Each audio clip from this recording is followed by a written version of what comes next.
কবিতা কবিতার কলতান থেকে আমার চ্যানেলে সবাইকে স্বাগতম। বড়দেরকে প্রণাম জানাই, ছোটদেরকে অনেক অনেক আদর আর ভালোবাসা জানালাম। আমি চলে এসেছি হ্যাশট্যাগ আমরা সকলের আজকের বিষয় নিয়ে। আজকের বিষয় আমাদের অত্যন্ত কাছের একজন মনের মানুষ মিতা চ্যাটার্জি ম্যাডাম দিয়েছেন। খুব সুন্দর একটা বিষয়, জীবনের সাথে পরিচয়, মন দিয়ে মনকে চেনা। এই শব্দ বন্ধটা বা কি বলে এটাকে, সেন্টেন্সটা বা বাক্যটা বলতে গিয়ে আমার একটাই জিনিস যেটা ফার্স্ট মাথায় ক্লিক করলো, সেটা হচ্ছে আমার যখন কোভিড হয়েছিল, যখন আইসিইউতে ছিলাম, তখনই আমার মনে হয় জীবনের সাথে আমার পরিচয়টা হয়েছিল। তার আগে আমি এমন একজন মানুষ না, প্রত্যেকটা মানুষের মৃত্যু ভয় থাকলেও আমার আমি একটা জিনিসই আমি চ্যালেঞ্জ হিসাবে নিয়েছিলাম জীবনে। শুধু আমার যেটা চিন্তা হতো সেটা হচ্ছে সন্তানের জন্য, যে ওদেরও আমার হাজব্যান্ড সন্তান দুজনেরই কোভিড হয়েছিল, আমার ছেলের আর হাজব্যান্ডের। তো তখন এইটাই চিন্তা ছিল যে ওদের অতটা না হলেও হয়েছিল আর কি, সামান্য, যে ওদের কি হচ্ছে, ওরা কিভাবে খাওয়া দাওয়া করছে, একদম যখন পুরোপুরি লকডাউন আর কি। আমার 2021-এ আমার হয়েছিল মে মাসে। তো হ্যাঁ, তো যেটা বলার, তখন কিন্তু আমি না একবারও ভয় পাইনি যে আমি ভেতর থেকে আমি প্রস্তুত ছিলাম যে যা হবে দেখা যাবে, আমি শুদ্ধ মনে থাকবো। আমি তখন গুরুদেবের নাম জপ করছিলাম। আমি ইভেন এটাও হয়েছে যে আমি এটাকে চ্যালেঞ্জ হিসেবে নিয়েছিলাম। আমি জানতাম যে আমার কিছু হবে না, যদিও আইসিইউতে ছিলাম, শুধু তাই নয়, ডাক্তার বলেই দিয়েছিল ফেরার সম্ভাবনা ভীষণ কম আর কি, 70% কিডনি ড্যামেজ হয়ে গেছিলো। ঈশ্বরের কৃপায় আর কি উদ্ধার পেয়েছি। আর যখন পেয়েছি তাহলে এই জীবনটা সত্যি অন্য কোনো মানে হয়তো আছে। জীবনটা এই নয় সংসারের জন্য শুধু করলাম, রান্না করলাম, খেলাম, সন্তান প্রতিপালন করলাম, স্বামী সেবা করলাম, চলে গেলাম। জীবন আরেকটু বেশি কিছু, এগুলো তো আছে, এগুলো আমার ডিউটিস। আর তখনই কিন্তু ওই কোভিডের বেডে শুয়ে কিন্তু আমার পরিচয় হয়েছিল জীবনের সাথে। আর তখন আমি এই যে মনকে আর কি বোঝানো, আমি ভেবেছিলাম যে আমার কিছু হবে না। ডাক্তার এসে সামনেই আমার একটুখানি তখন আমার একটু সামান্য রাগই হয়েছিল। ডাক্তার এরকম যাকে দেখে রুগী ভরসা করে, তিনি আমায় দেখে ভয় পাচ্ছিল। বেশ লম্বা চওড়া একজন হ্যান্ডসাম মানুষ আর কি। সে আমার কাছে এসেই সে ভয়ে আর কি ছিটকে সরে গিয়ে বলছে, এই রুগী ভীষণ ডেঞ্জারাস, একে এক্ষুনি আইসিইউতে দাও আর কি, এরম ব্যাপার। কিন্তু আমি একদম আমি একটু ভয় না পেয়ে, আমার উপরন্ত রাগ হলো ডাক্তারের ওপর। ভাবলাম যে আবার কেমন ডাক্তার, এরম করছে কেন। ইভেন কোভিডের ট্রিটমেন্ট তো সাংঘাতিক, যারা ফেস করেছেন জানেন। অ্যাকচুয়ালি তো কোনো ট্রিটমেন্ট ছিল না, এরকম হাড়গুলোতে, এই হাড়গুলোতে ইঞ্জেকশন দেওয়া হতো, প্লাস ওই নেভাল এরিয়াটা চারিদিকে ইঞ্জেকশন পুশ করা হতো আর কি। তো যাই হোক, আমি পুরোটাকেই চ্যালেঞ্জ হিসেবে নিয়েছিলাম। হ্যাঁ, চিন্তা যদি হয়, হাজব্যান্ড আর ছেলের জন্য চিন্তা হচ্ছিলো, যেহেতু আমার বাড়িতে আর কেউ নেই, যে ওরা কিভাবে দিনটা কাটাচ্ছে। কিন্তু আমি এইটুকু জানতাম যে আমি জীবনটা নিয়ে ঠিক ফিরে যাব। আবার এটাও আমি ভেবেছিলাম, যদি তেমন কিছুই হয় আমার,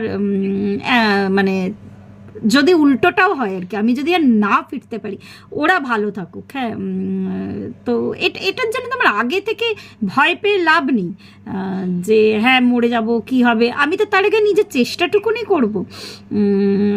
আর বলতে গেলে আমি আমার নিজেকে ভয় পাওয়ার, আমার সেইভাবে ভয় পাওয়ার সময় ছিল না।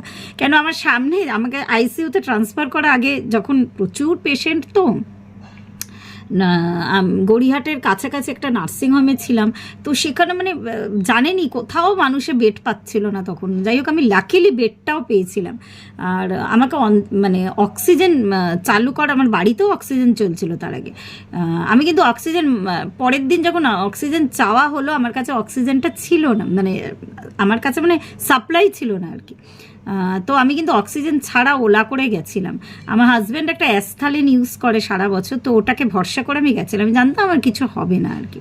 প্রচণ্ড শ্বাসের কষ্ট হচ্ছিল, তা সত্ত্বেও না আমার সামনে বেশ বৃদ্ধা একজন ভদ্রমহিলা ছিলেন, 80তেই মানে 80-র ওপরে, প্রায় 90-এর মতো বয়স, তার কোনো সেন্সই নেই আর কি। সে ইভেন কি করছে, বারবার নিজের অক্সিজেন মাস্কটাকে খুলে দিচ্ছিল। আমার যেন তখন নিজের ওই অক্সিজেন মাস্ক, তখনও পর্যন্ত আমার অক্সিজেন মাস্ক আমাকে দিয়েছে ভর্তি হওয়ার বেশ কয়েক ঘন্টা বাদে, মানে ওরা পারছিল না, ওদেরও দোষ নেই সাপ্লাই দিতে, আমার তখন খুব কষ্ট হচ্ছিল। মানে ইভেন আমার মানে অ্যাটাচ মানে বাথরুমটা তো আমি যেতে পারছিলাম না। ওই 3 জন ছিলাম প্রথম আইসিইউতে যাওয়ার আগে, মানে প্রথম দিনটায় আর কি। আমি তখন ওই বৃদ্ধা ভদ্রমহিলাকে আমার এত কষ্ট লাগছে, আমি বারবার, উনি বেড থেকে পড়ে যাচ্ছিল। অ্যাকচুয়ালি তখন নার্স বা ডাক্তারদেরও তো প্রাণের ভয় ছিল, তারাও খুব একটা সামনে আসছিল না।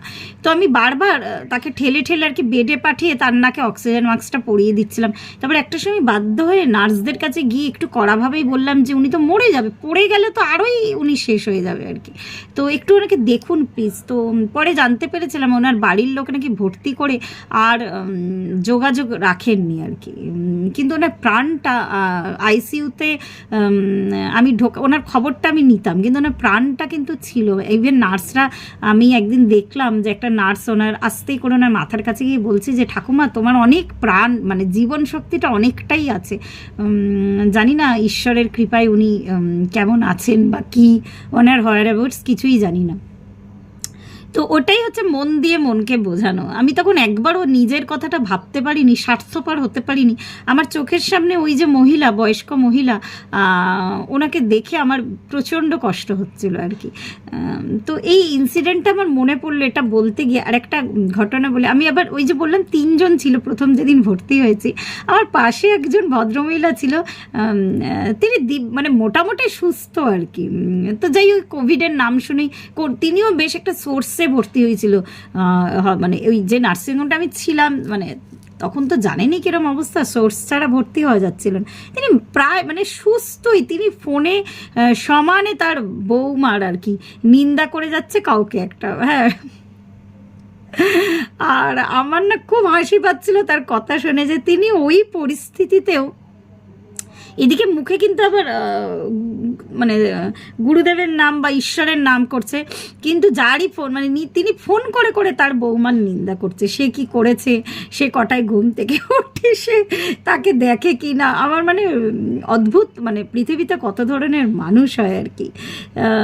তো ওটাই আর কি, ওই মৃত্যুর হাত থেকে বেঁচে এসেছিলাম। আর ওই মন দিয়ে মনকে বোঝানো, এই ইনসিডেন্টটা দিয়ে আমি বোঝালাম। আমি জানি না মিতা চ্যাটার্জি ম্যাডামকে কতটা স্যাটিসফাই করতে পারলাম।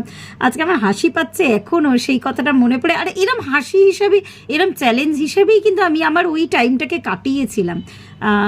একটা বারও আমি ঘাবড়ে যাইনি। ইভেন ডাক্তারের ওই রকম অদ্ভুত ব্যবহার দেখেও কিন্তু আমি মনকে বুঝতেই ছিলাম, আমি কিন্তু ঘাবড়ে যাইনি। আমি জানতাম লাইফ থাকলে আবার আমি ফিরে আসবো, আবার মানে আমি এরকম চ্যালেঞ্জ নিতেই শিখেছি জীবনে। আর যদি চলে গেলাম তো হয়ে গেল, কিছু করার নেই, আবার একটা নতুন লাইফ, এরমই ভেবেছিলাম আমি। এইভাবেই মনকে আমি বুঝিয়েছিলাম। তো আজকে এই পর্যন্তই রইল। প্রত্যেকে ভালো থাকবেন, পরিবারের সকলকে ভালো রাখবেন। ধন্যবাদ।